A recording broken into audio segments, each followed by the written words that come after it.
Certaines personnes peuvent démarrer plusieurs affaires, 2 à 3 affaires en même temps, mais elles n'arriveront jamais à réussir à une seule. Certains se lanceront même dans le ministère, mais ne vont jamais arriver à accomplir quelque chose. Ce sont des autels qui combattent, qui parlent. La stérilité ou l'infécondité et les réussites à court terme.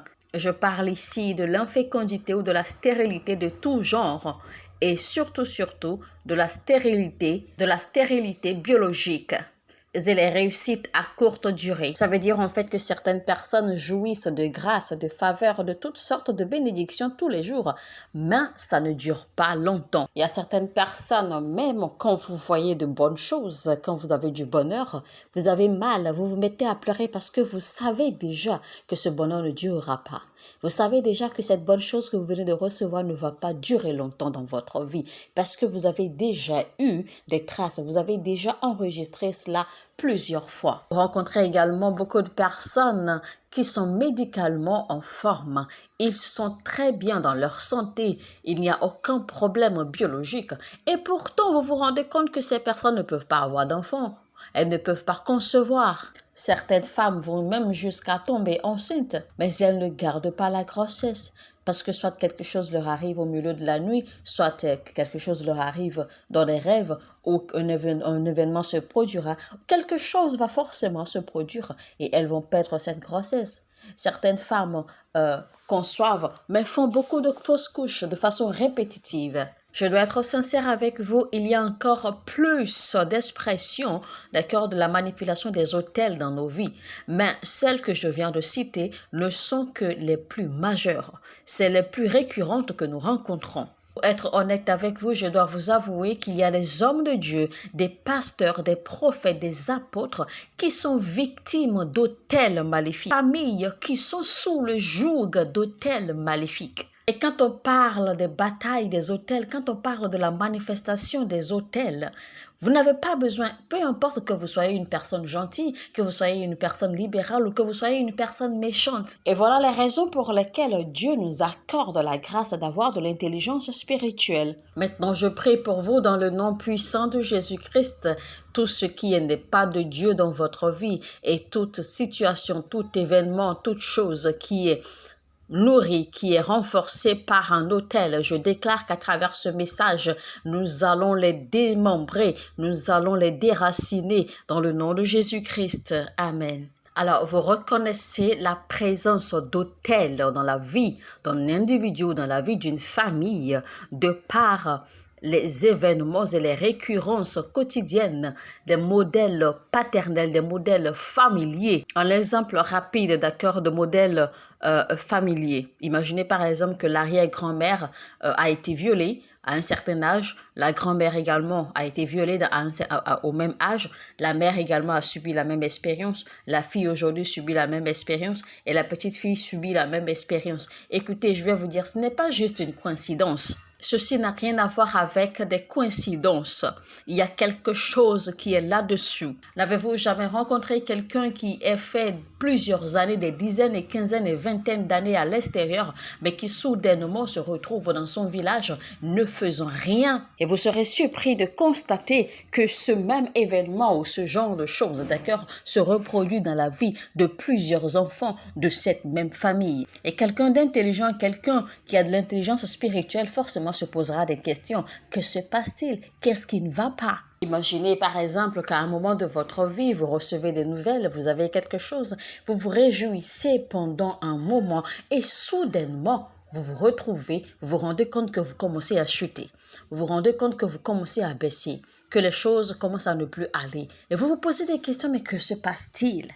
Une réalité qu'il faut garder à l'esprit et faire très attention, c'est que vos associations, vos fréquentations, vos collaborations peuvent également vous amener à partager, d'accord, dans les hôtels qui combattent les personnes avec lesquelles vous êtes en relation. Cela est bien possible et cela est même très fréquent. Parfois, vos associations, vous êtes amis à telle personne, vous êtes en relation avec telle personne, une relation intime par exemple de copains et de copines, de mari et de femme, fait automatiquement que vous partagez, d'accord, de leur combat, vous partagez, vous subissez également les mêmes effets, les mêmes récurrences des autels qui sont derrière telle ou telle personne avec qui vous êtes en relation. Et vous savez, quand le monde spirituel, quand le règne spirituel est contre vous, il sera également contre toute chose et quiconque qui vous supporte ou qui veut vous supporter. Je veux dire, toute chose ou quiconque qui veut vous aider, qui veut vous assister. Quand vous lisez Jonas chapitre 1, quand Dieu était en colère contre Jonas, parce que Jonas fuyait dans tous les sens, parce qu'il fuyait Dieu, parce qu'il fuyait les instructions de Dieu dans tous les sens, Jonas est simplement entré dans un bateau, il a simplement emprunté un bateau pour se rendre dans une autre ville. Et les passagers du même bateau ne le connaissaient pas et ne savaient pas d'où il venait également, ne savaient pas où il allait également. Si vous lisez bien l'histoire, vous verrez bien ce qui est arrivé au bateau, ce qui est arrivé à ces gens, à ces passagers, à cause de la présence de Jonas dans ce bateau. Alors, il faut même mettre de côté qui était contre Jonas. Mais la réalité ici, c'est que le règne spirituel était contre lui. Vous allez penser peut-être que Jonas a été avalé par le poisson tout seul. Non, parce que ces gens ont perdu des choses. Ces gens ont perdu des affaires à cause d'une seule personne, de Jonas. C'est de la même façon qu'à cause de la présence de Jésus-Christ dans la pirogue, ces gens, d'accord, ces disciples qui auraient pu être emportés par le vent, par la tempête, ont été préservés à cause de la présence de Jésus-Christ avec eux.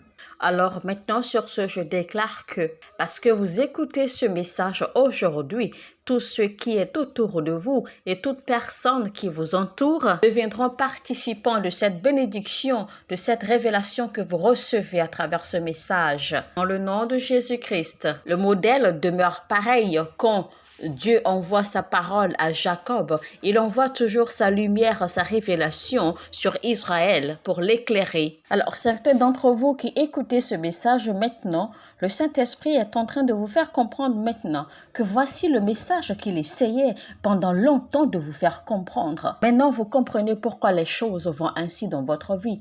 Maintenant, vous comprenez pourquoi les choses vont ainsi dans votre famille. Maintenant, vous comprenez mieux ce qui a combattu votre père, ce qui a combattu votre mère, ce qui a combattu vos frères et sœurs qui sont venus avant vous. Maintenant, vous êtes celui par qui Dieu veut faire entrer la lumière. Vous êtes celui par qui Dieu veut utiliser le flambeau de combat. Vous êtes celui qui va être le combattant pour libérer les autres. Alors, je vous demande de prêter attention à ce message et surtout de le mettre en application, pas seulement à cause de vous, mais à cause de gens, de personnes, d'accord, qui ont été avant vous. Et également à cause de ceux qui viennent après vous. Quand vous vous renseignez proprement sur l'histoire de l'Amérique, vous découvrirez que avant le bâtissement de la nation de l'Amérique, eh bien, les bâtisseurs ont érigé un autel proprement dit en l'honneur de Dieu et les bâtisseurs ont invoqué Dieu et appelé Dieu à la construction de l'Amérique. C'est ce qui a été fait au départ. C'est pour cela que jusqu'à aujourd'hui, vous verrez que l'Amérique est fortement soutenue par la divinité malgré ce qui se passe et peu importe ce qui se passe dans le monde entier autour de l'Amérique. Parce que cet autel parle toujours pour l'Amérique. Et quand vous analysez également certaines nations qui ne devraient même pas être au niveau financier, où elles sont aujourd'hui. Pourquoi? Parce qu'il y a des autels qui invoquent, qui génèrent des afflictions et des limitations contre ces nations.